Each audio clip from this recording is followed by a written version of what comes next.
Hello! Hello po. Hi, magandang umaga. Good morning. Good morning po. Ayan, Morning po. ang hina po ng boses mo, ma'am. Good morning po. Ayan, good morning. Anong pangalan po? Kali po. Kali. Ano, kakali o kali lang? Nadoble mo yun. Ano? Kali lang po. Kali. Yung parang inumin, kali. Yes. Parang Yes po. California, ganon. Yes.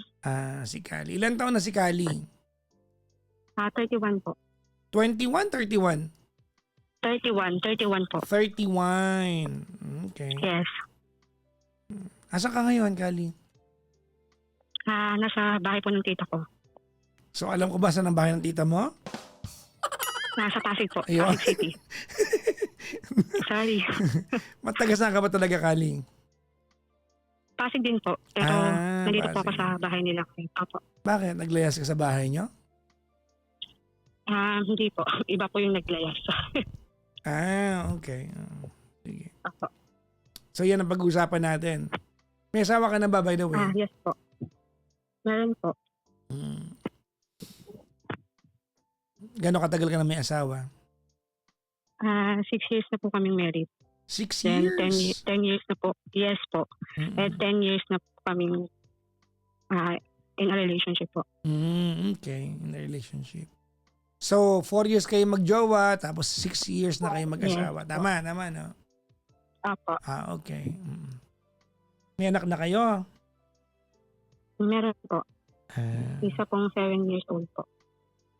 isang 7 years old. Apo. Okay. Anong mapaglilingkod ko sa'yo? Ano nangyari? Bakit parang Actually, hingi lang po sana kami ng advice po. Since last month pa po ata ko medyo bothered po sa situation po namin ng husband po. Okay. Nagkaroon po kasi kami ng away tsaka tampuhan po na last May 10 po. Mother's Day actually po. Nag-away po kami. Because of, I think medyo naging rin po ako sa sarili ko na medyo naging nagger po ako. Kasi napapansin ko po na hindi na nakafocus yung priority niya sa amin ng anak ko, kundi dun sa mga kaibigan niya po. Ang anak mo ilang taon na? Sorry? 7 po. 7. Nag-iisa. Opo. Isa lang po. Ayun po. Ano ang ginagawa niya? Ano ang ginagawa niya para masabi mo na hindi nakafocus yung priorities? Lately po kasi, last May po.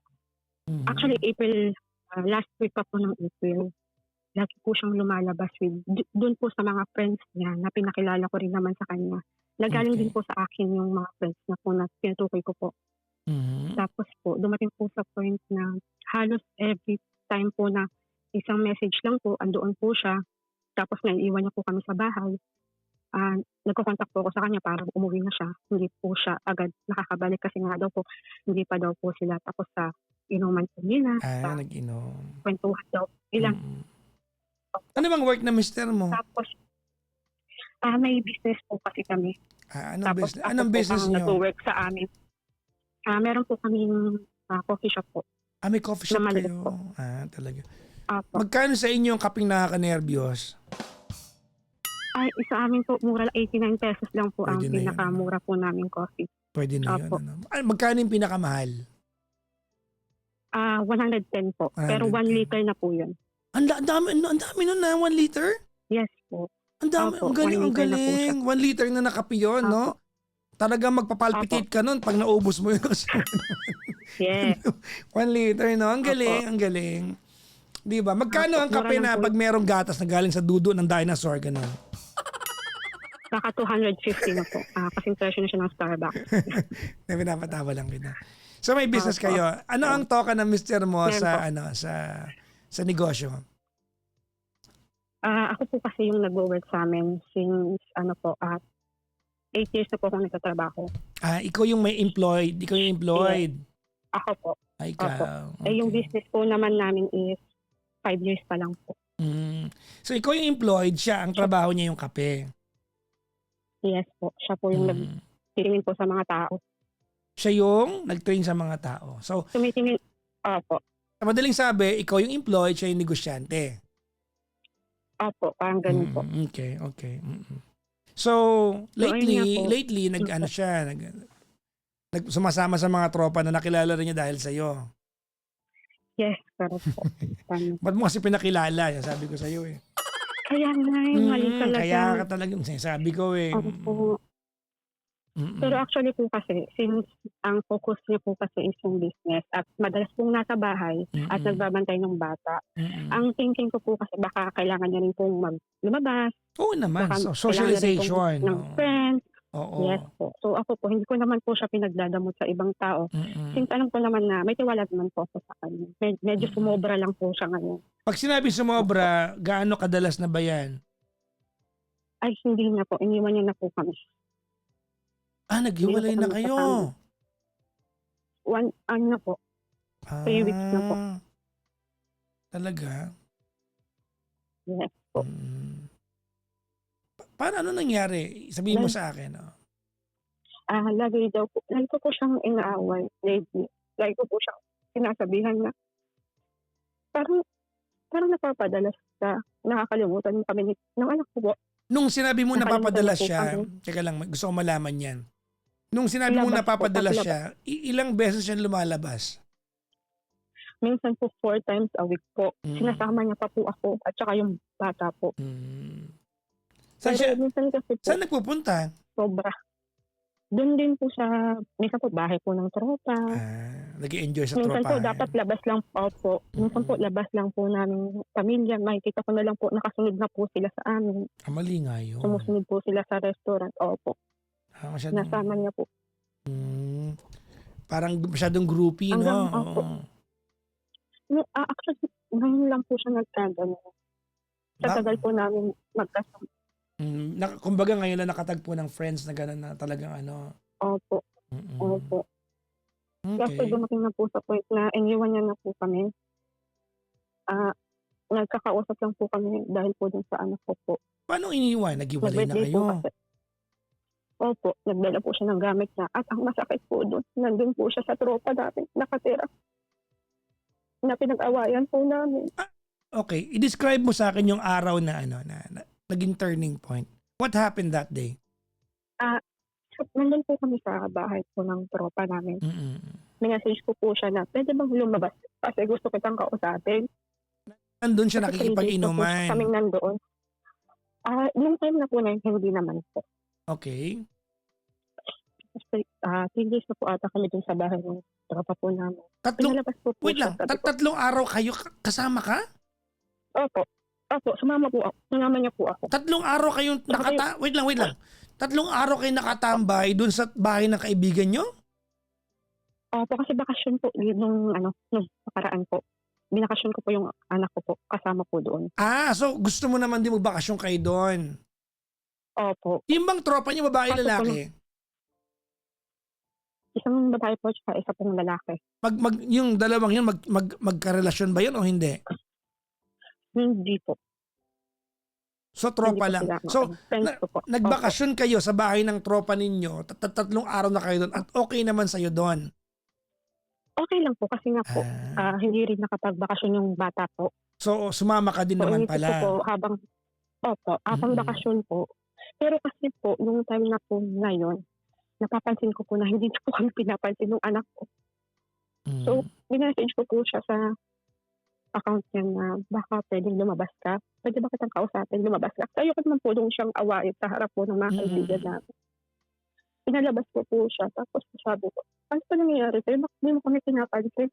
Sinama-sama mo pa dito tapos di mo kami kakausapin. Tapos, ginawa niya po, yung mga friends niya, may message niya po, lumabas din po, para hindi ko po siya masalita, para hindi ko po siya makausap. What? Tapos pumasok po ulit kami sa loob. Opo, para hindi ko po siya i-confront or ma-confront po. So parang pinili niya may message niya. Opo. Hinayaan niya na makialam na lang yung tropa niya? Yun nga po yung masakit po sa part ko po. Kasi ako rin po yung nagpakilala sa kanila.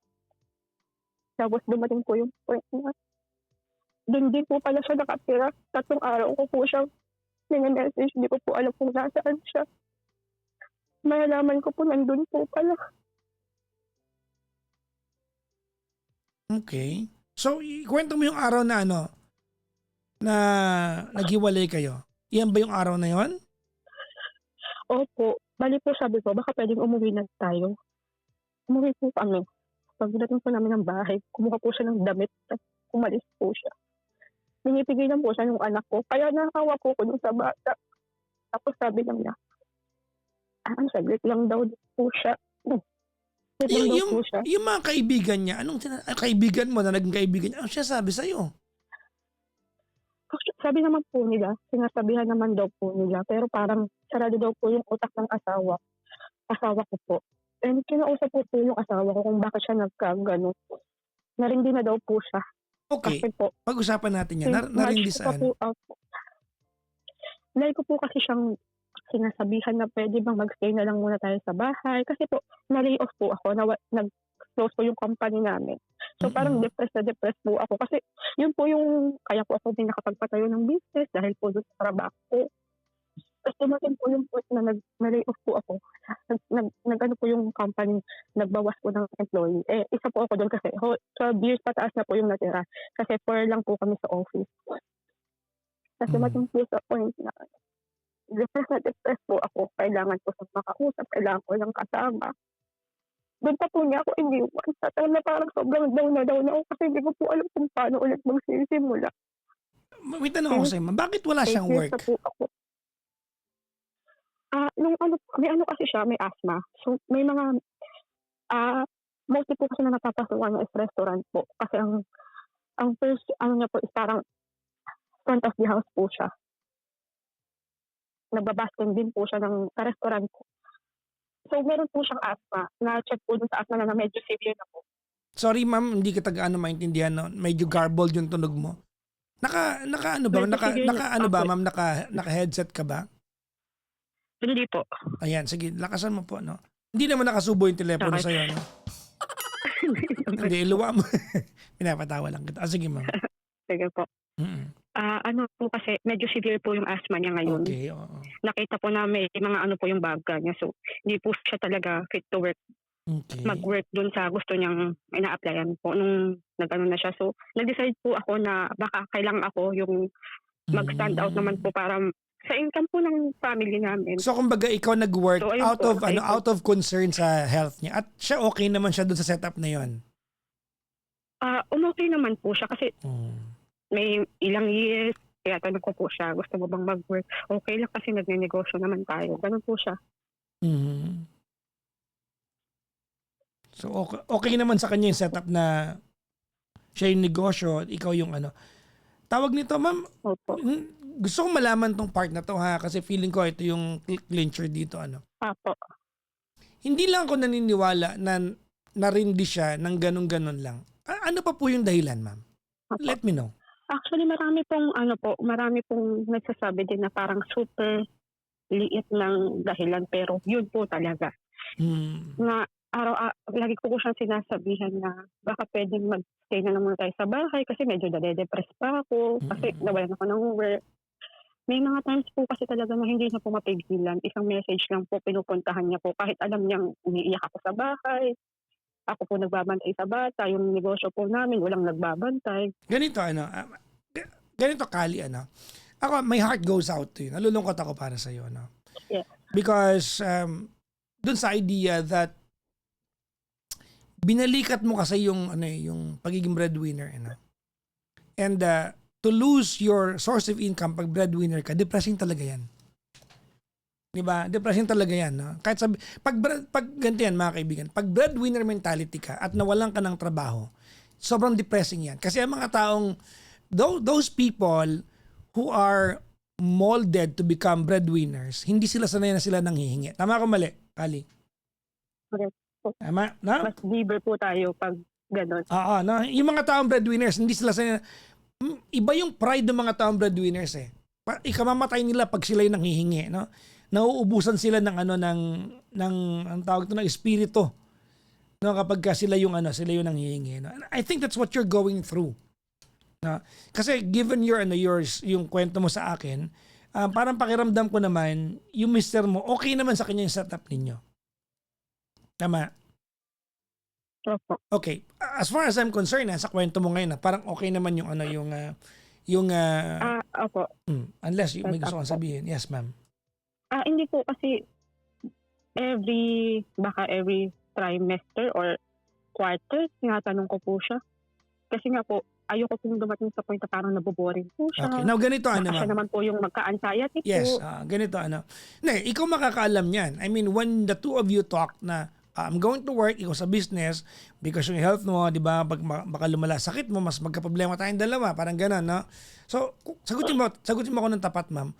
Okay ba sa kanya yon? Okay naman po. Okay. Opo, okay po sa kanya. I'll take your word for it.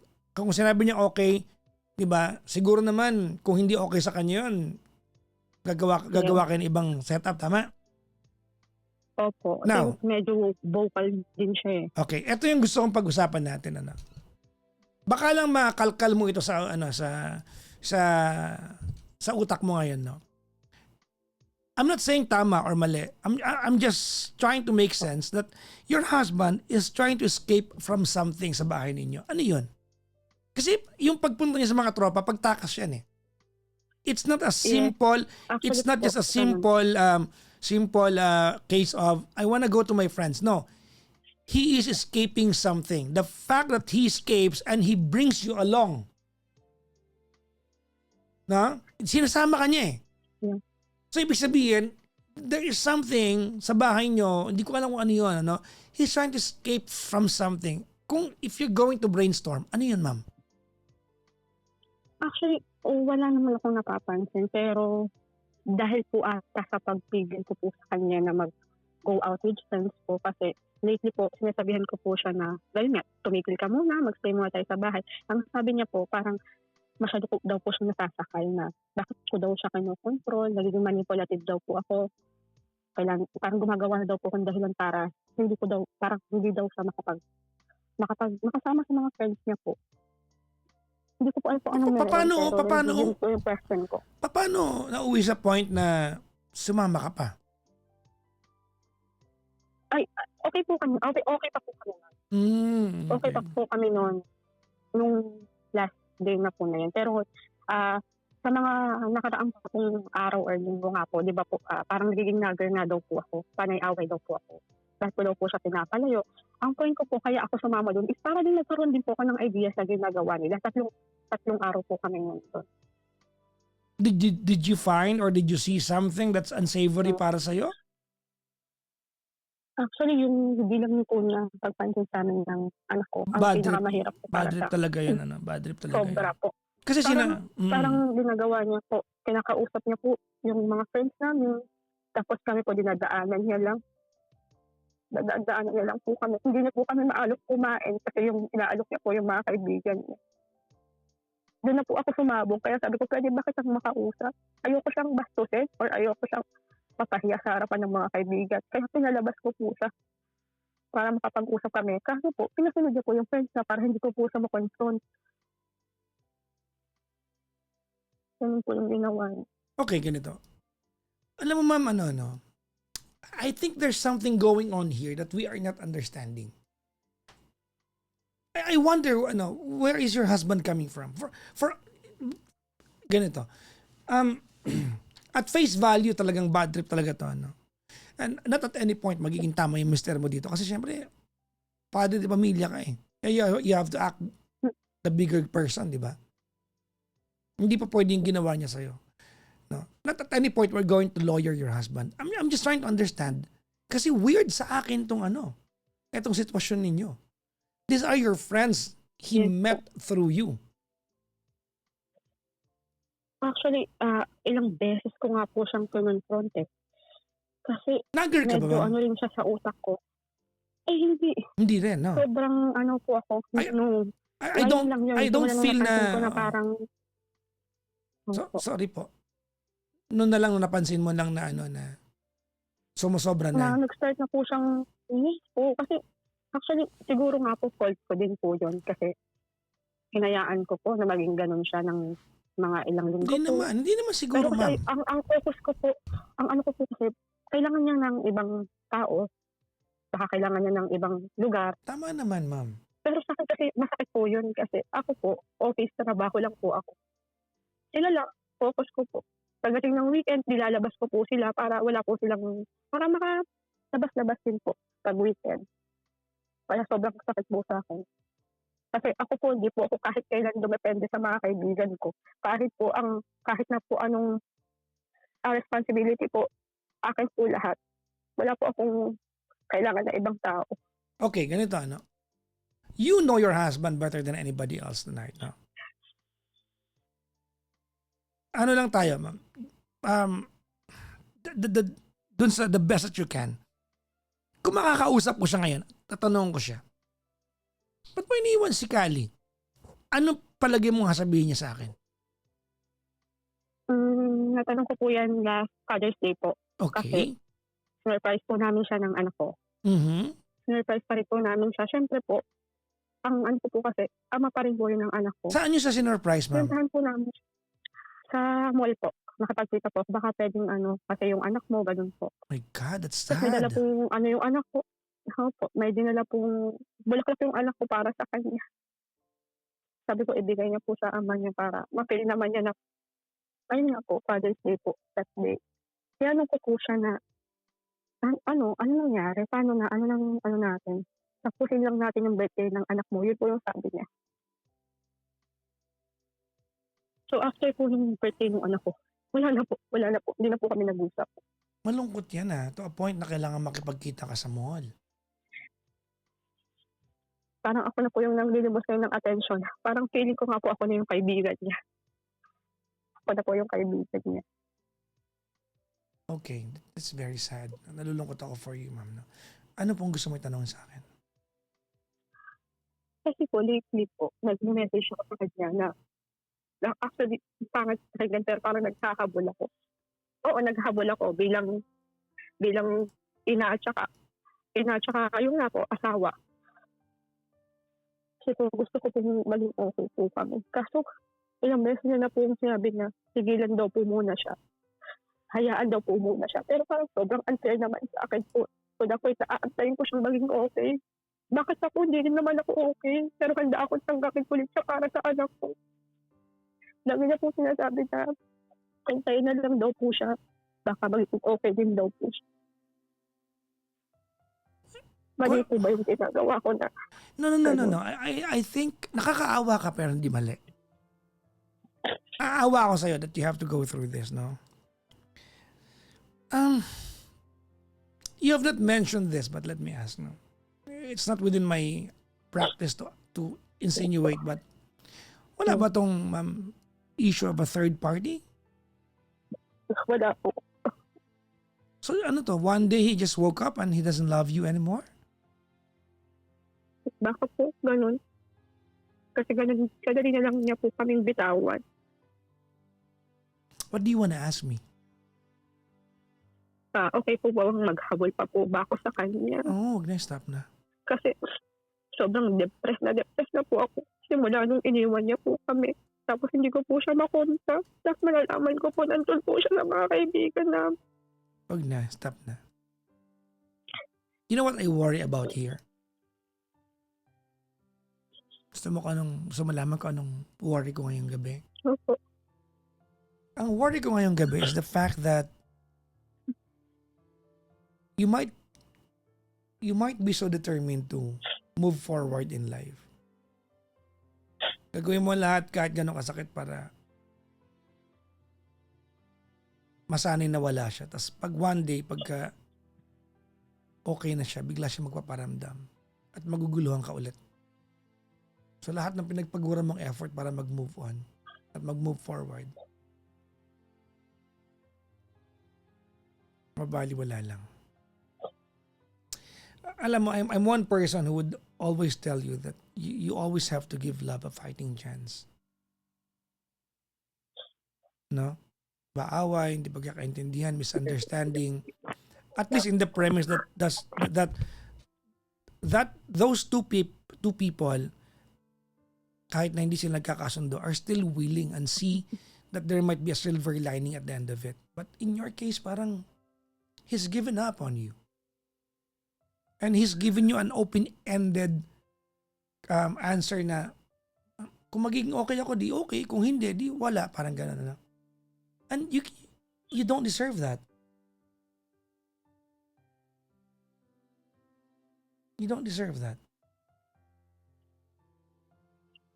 Kaya po sobrang sakit din po sa akin kasi po binigay ko po lahat sa kanila ng anak ko. Simula nagtrabaho po ako. Sila lang po yung focus ko. Tapos one day po, nung nawalan ako ng work, Oh, there you parang go. nawala na rin siya. Hindi kaya yan ang dahilan, ma'am. Naisip ko din po na baka may possibility na ganun. Kasi siguro po okay po yung sinasahod ko. So baka po sobrang laking kabawasan talaga siya sa magiging income naming family. But you don't need a guy na ganyan ng disposition in life kung ganyan pala yan. Yes. Dami na rin pong nagsabi ng ganun. Pero sarado po yung utak ko. Ayoko po No, it's kasi making siyang sense to me. masiraan. If it's true, sana wag naman, pero ang sakit nito, so, when it's uncomfortable to be with you, he doesn't want to be with you anymore. Ayun po sinabi ko po sa kanya na kapag masaya tayo, masaya ka din. Kapag malungkot ako, iniiwan mo ko ng ganito. Sobrang depressed po ako ng mga nakaraang linggo pero nasan po siya. Siguro hindi ko rin po deserve na ganun kasi nga po 8 years po akong nagtatrabaho para sa kanila. That's not fair. Okay. Would you ask me a more specific question, ma'am? Kasi siguro, as a guy na lang po. Kasi marami, ako ang namulasan ko yung father ko. Sobrang siya, dedicated siya sa family eh. So may possibility ba na ganun talaga na isang snap lang? Bakit ko pa kailangan sagutin yan? Nangyari na Wala sa'yo. na. Ha? Ayun, may question po siya sa isip ko eh, hanggang ngayon nga. Possible ba yun? Pag gising mo, wala na. Well, Lalayasan mo na lang. again, bakit ko pa kailangan sagutin sa'yo? Nangyari na sa'yo. I mean, you are the living proof. Ayan na.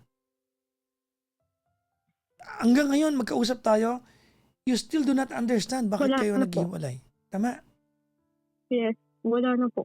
After po nung birthday nung anak ko, wala na. Yung birthday po ng anak ko, na ako din po yung gumastos lahat. Pagdating doon, parang siya pa yung hari-hari na hindi niya kami pinapansin. Andun yung mga kaibigan niya po, in-invite niya. Hindi man lang lumapit sa amin para batiin yung anak ko.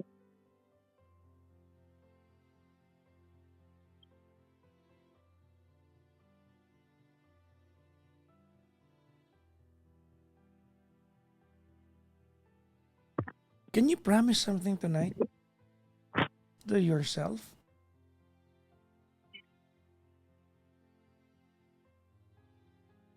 Ready?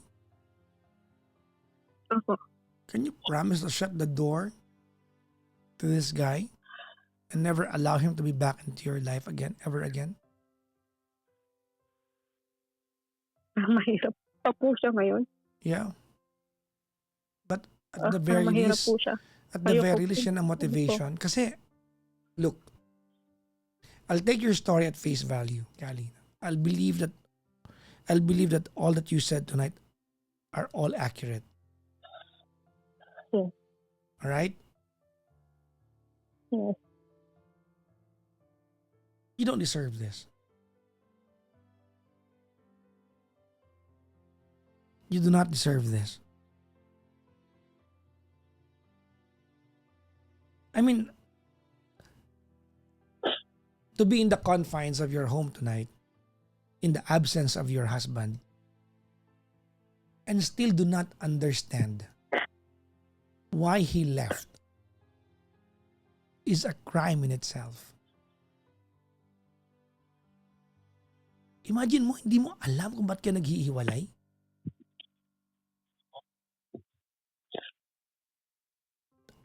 The most painful goodbyes are the ones that are unexplained.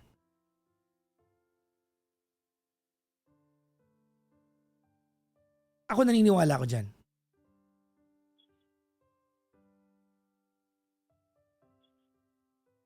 the most painful goodbye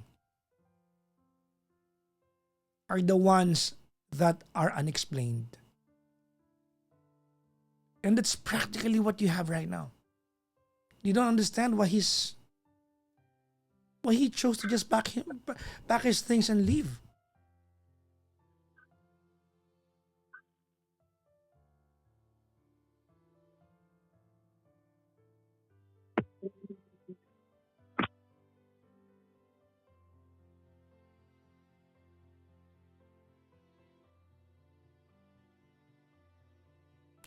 Ay, nako.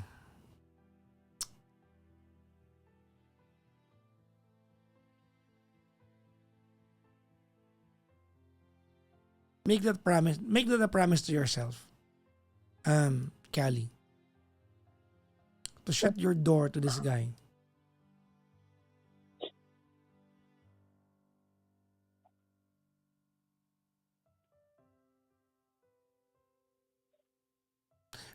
I guess the problem, diba, is rooted from something from way back.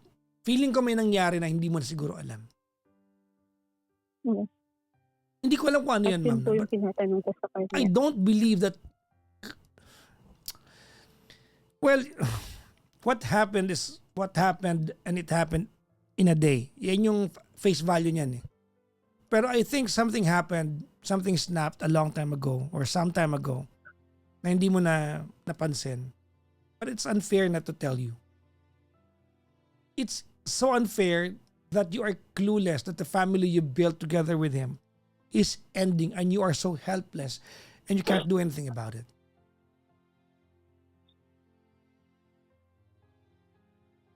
Kung ang tanong, Papa Jackson, can a person just wake up one day at pagising niya kinabukasan, he no or she no longer has the motivation to love the person that she or he loved the night before he went to or she went to bed? The answer is yes. It's very rare, but yes, it can happen. It can happen. It happens, mga kaibigan. Nangyayari po yan. But it's not true na walang catalyst yan. Na pinanggagalingan yan. It might not make sense to you today, Callie. But one day you're going to realize kung ano yun. But let's talk about what you deserve tonight. And you don't deserve to be guessing. No? Hindi po pwedeng deserve mo ito ng guessing game na nandiyan ka, nagmumukmuk ka, tapos siya nandun sa mga kaibigan niya. During the worst time, he left you behind.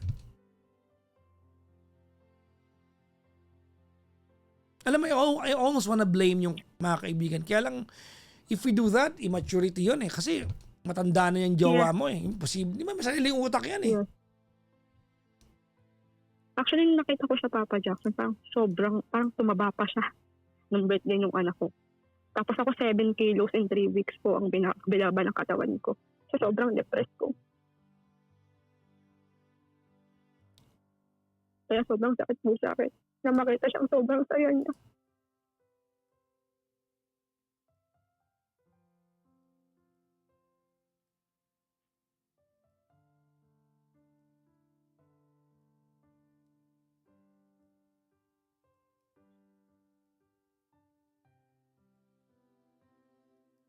Hindi ko alam kung kaya mo sundin yung payo ko, ma'am.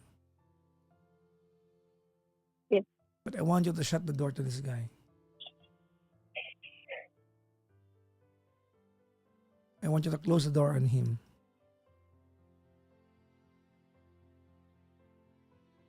I think it will be a disservice and it will be stupid of me not to tell you na tigilan na to.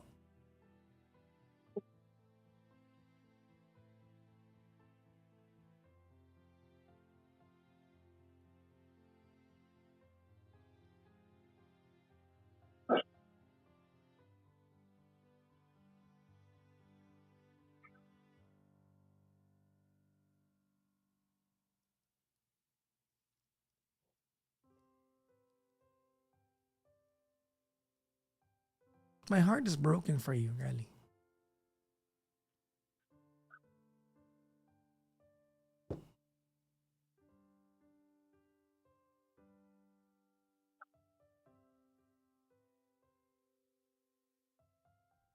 You imagine crying over a guy and yet you don't understand why you even have to cry in the first place.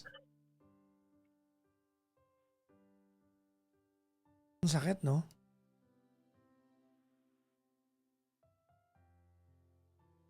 Yung unexplained goodbyes. So, po, sabi pa po niya sa akin, di ba marami naman nagkakapo sa sa'yo? Nagagano niya pa po. Pinag-gaslight pa po niya ako. Sobrang ano po niya. Siguro para lang po makawala na po siya sa akin. This guy is too excited to get out of your life. Well, I hope he finds his happiness, ma'am. I hope he finds his happiness. I hope he finds his happiness. And I hope you do the same. I hope you do the same.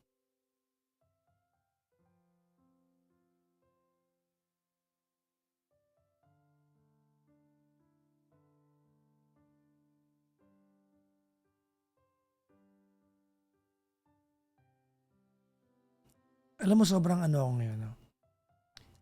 I am so puzzled dun sa kwento mo kasi wala kang sinabing masama tungkol sa kanya.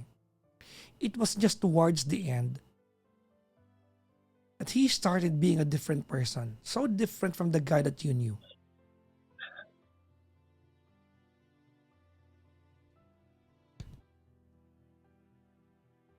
Tama, no? Opo, sobrang. Kahit ako po, kaya lagi ko siyang tinatanong. Yun, paulit-ulit lang po siya. Sabi niya napagod daw po siya sa paulit-ulit ko daw pong reason ng pang-aaway. Kasi parang, I remember nga po last time po, sabi niya, parang hindi ko na silang kayang mawala sa buhay ko. Tapos, the next day siya sabi niya sa akin, nung nag-away po kami na, naku, hindi ako takot mawala ako. Ginanin na po ako. So parang ano mararamdaman ko? Nung sinabihan mo sila na hindi mo sila na kayang mawala sa buhay mo, pero ako hindi ka takot mawala ako. Masakit yan. To even start comparing yourself because you belong to a different category and friends belong to another category. Para maabot sa punto na nakikipagpaligsahan ka sa mga tropa ng asawa mo. Sinabi ko na po sa kanya before na, kahit siguro hindi na ako yung priority mo, sana pantay-pantay na lang ang tingin mo Oh sa my akin. God.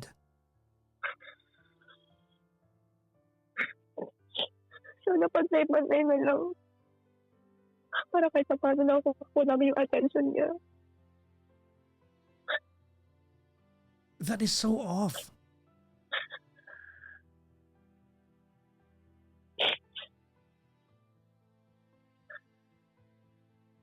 That is so off.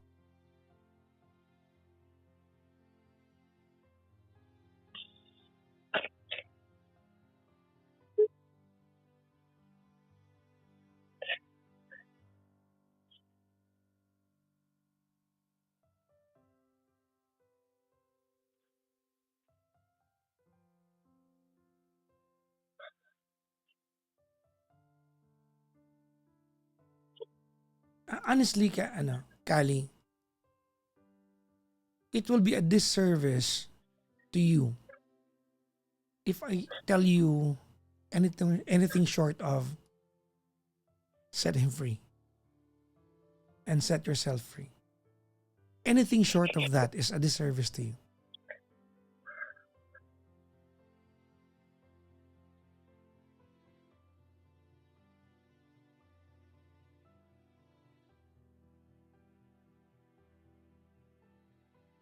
Kasi ang worry ko dito, one day magkakatrabaho, mabalik yan.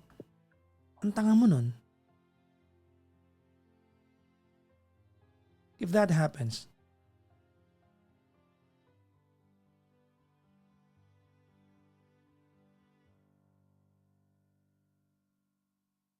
you have to let this one go, Kali. I think you started losing him a long time ago. Hindi mo lang napansin. That's not your fault.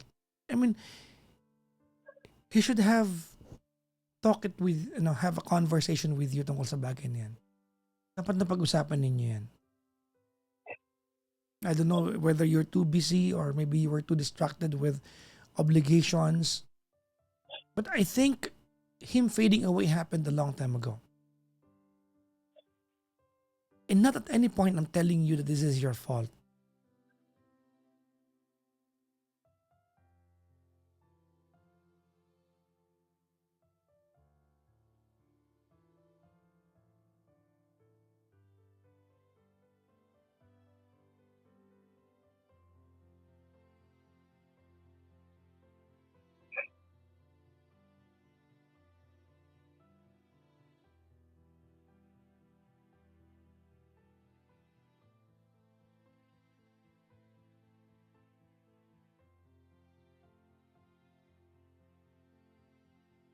You need to let this one go.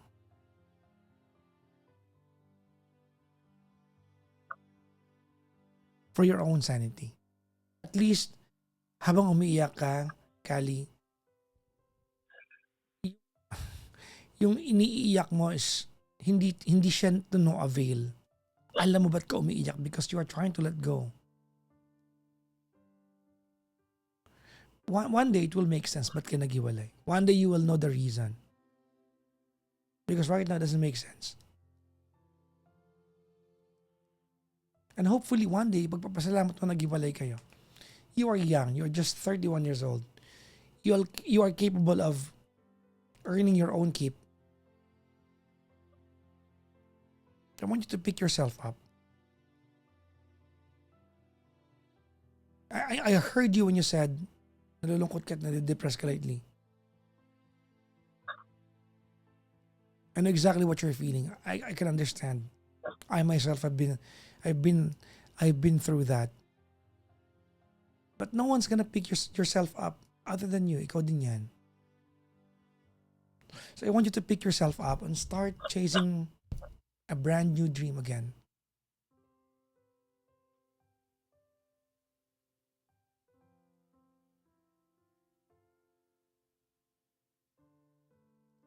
This is me short of saying, parang awa mo na. Huwag ka magmakaawa. Ako na nagmamakaawa sa'yo.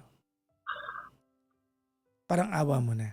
Don't chase after a guy who does not care of you being in his life.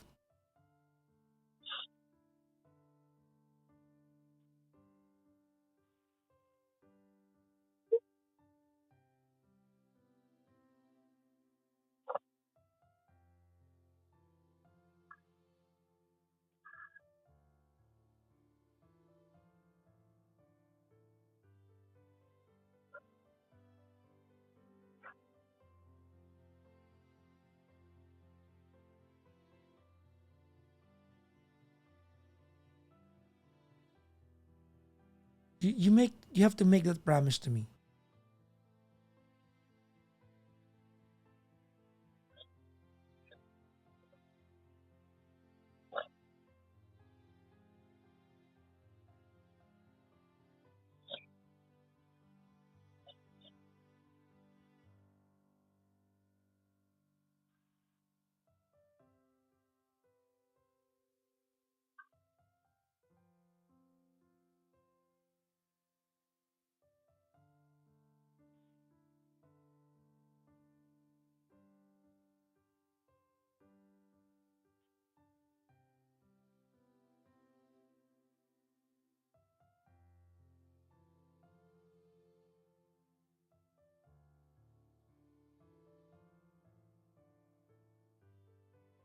Come on.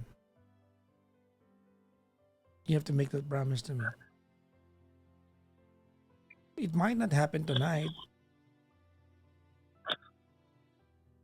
It can be a motivation.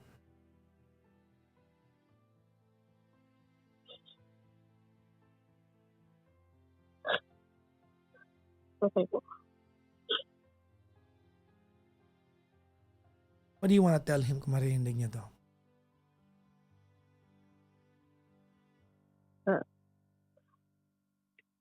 Sobrang hirap para sa akin na nakikita rin yung anak ko na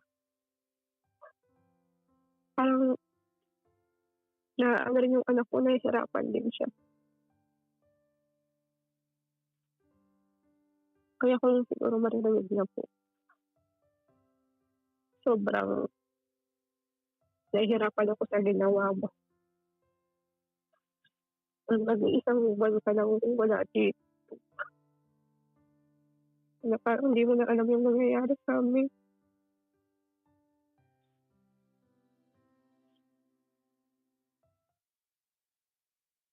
Siguro, imbes na akong naghabol sa'yo, nagmakaawa pa ako sa'yo.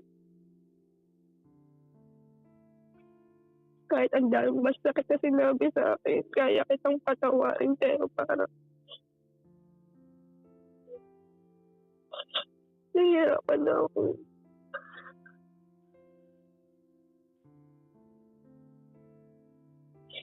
Sana pag okay na ako, okay ka na rin. Yun lang po.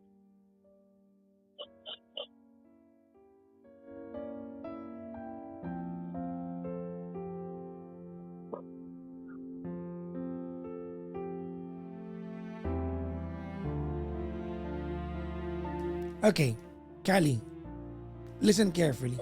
Ready? Opo. Goodbyes, no, are just mere chapters of our life. It signifies an end, it marks a beginning. It's not an easy process to go through. When you go through goodbyes, you lose a portion of yourself. You lose a part of your sanity. You you shatter yourself into millions of pieces. And then, one of the hardest part is,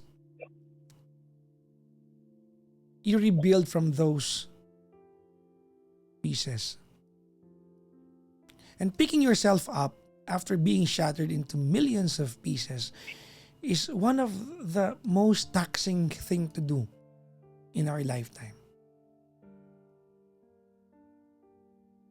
But it's also an opportunity to reinvent ourselves.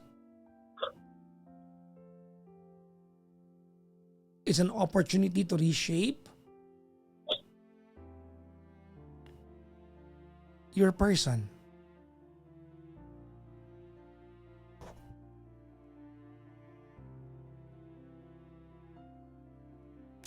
Not all goodbyes are bad, depending on how you look at it. In my case, I've been listening to a lot of stories in my life. A lot of goodbyes are really good. Hence the word goodbyes. A lot of the goodbyes I've heard are signifiers of a more meaningful beginning. Ito mga sinasabi ko sa iyo, Callie, no? It's ang sarap pakinggan, no? But it does not take away the pain that you're feeling right now. It's just me romanticizing your pain. It's difficult to appreciate what I'm telling you now. But one day, since pinili mo maging magkausap tayo tonight, it will make sense to you to let him go. I'll give you a reason why. Are you interested? Yes. I don't believe in my hearts of heart tonight. I don't believe that your life in the past 5 years is the same life you want to have in the next 5 years. I don't believe that.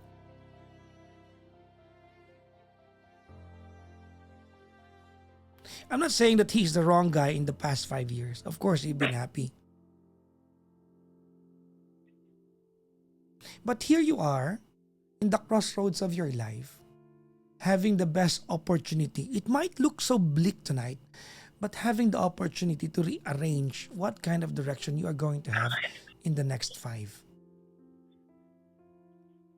You can cry. You can break down into pieces. But you know you have the ability to reshape your future. As a matter of fact, I have a proof that you can do that. You want me to remind you? Yes, yes po. For 5 years or more, sumandal siya sa'yo, tama? Opo. Can you imagine how life and how wonderful life can be when you, if one day, get to find someone na pa pwedeng sandalan mo naman. And who can love you the way you deserve to be loved. You know, to get to that point from where you're at right now, it's really a hike. Hindi madali. But if you make a commitment tonight, that's the direction you're going to go to, it will happen one day. That's guaranteed. That's almost guaranteed tonight. It will happen one day.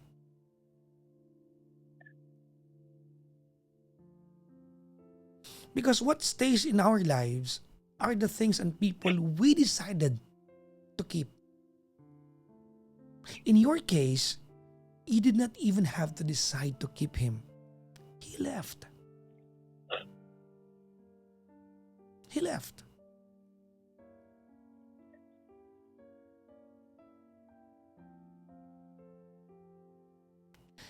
You just have to accept that.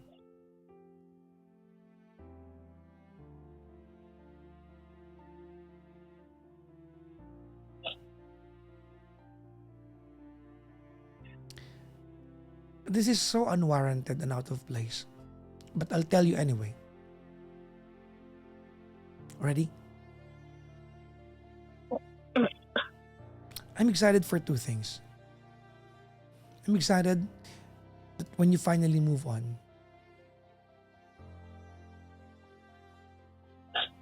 the second thing will start. The second thing I'm excited about is that what you will become after you've moved on. Na-excite ako kung ano magiging buhay mo.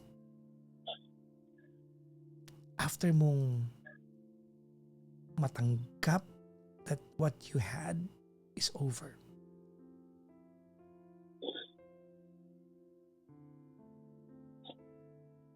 Look, after tonight, and in all the many nights to come, iiyak ka.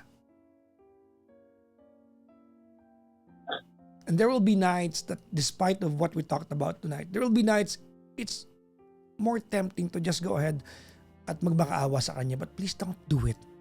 You don't deserve it. He does not deserve you as well. Don't do it. There will be nights it will almost feel like it's death. There will be nights you are not going to believe that there's even a brighter tomorrow. There will be those nights.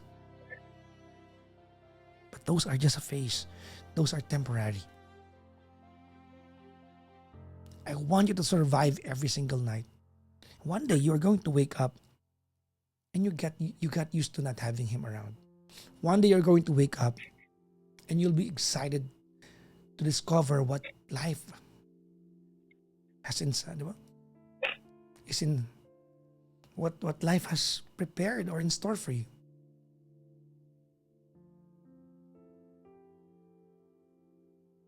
It will be a long hike before that, but it's not impossible.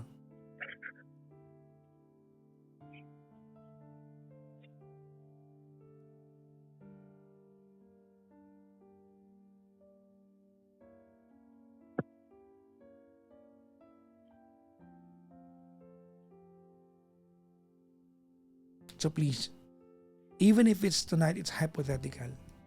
I want you to make a promise that the only direction you're going to take on is moving forward away from him.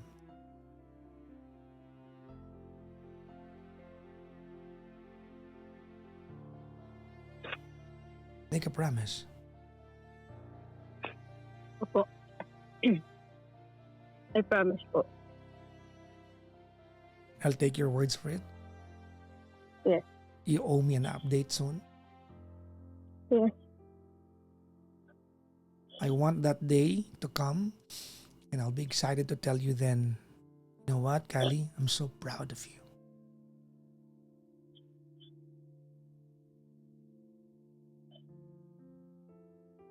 Alam mo, Kali, I think I have lived long enough to tell you this. No? Opo.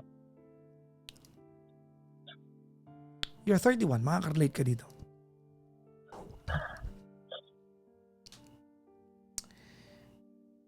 Life starts becoming meaningful as you grow older.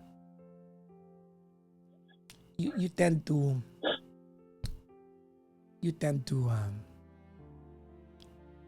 give less importance to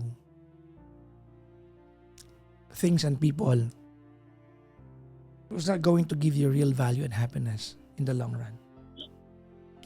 Although attachments is real, but that's what maturity and growing older really bring to us. My point is, you cannot spend a long time crying over a person, and in exchange, you're going to waste some number of years ng buhay mo.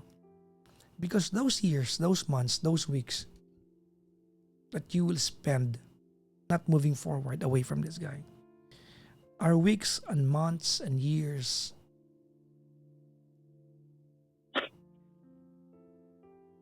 that you will be wasting. And there is no amount of wealth and money can ever bring those years back.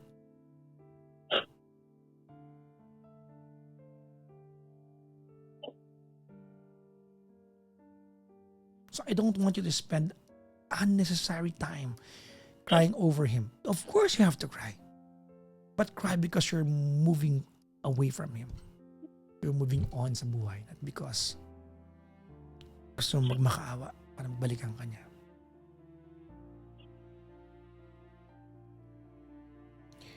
Keep it that way. Hindi ka galit sa kanya. I think that's more noble. But let him go.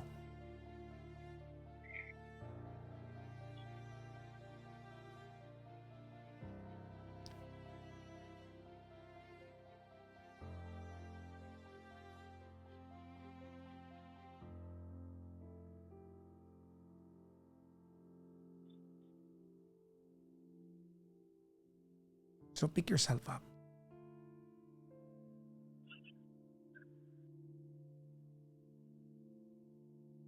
I want you to pick yourself up and start moving forward. Promise me. I promise po na totoo ko po talaga na gawin yun. Since wala na rin, parang nakapagod na rin ako.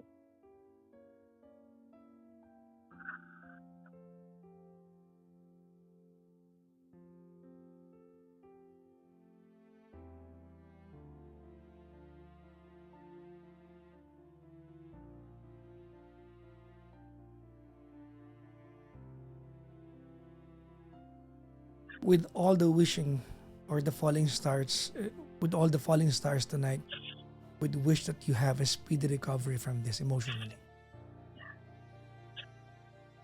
But help yourself up.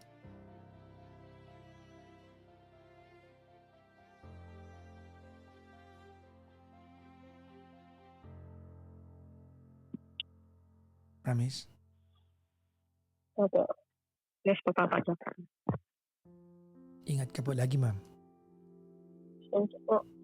Bye-bye. Salamat po. Thank you.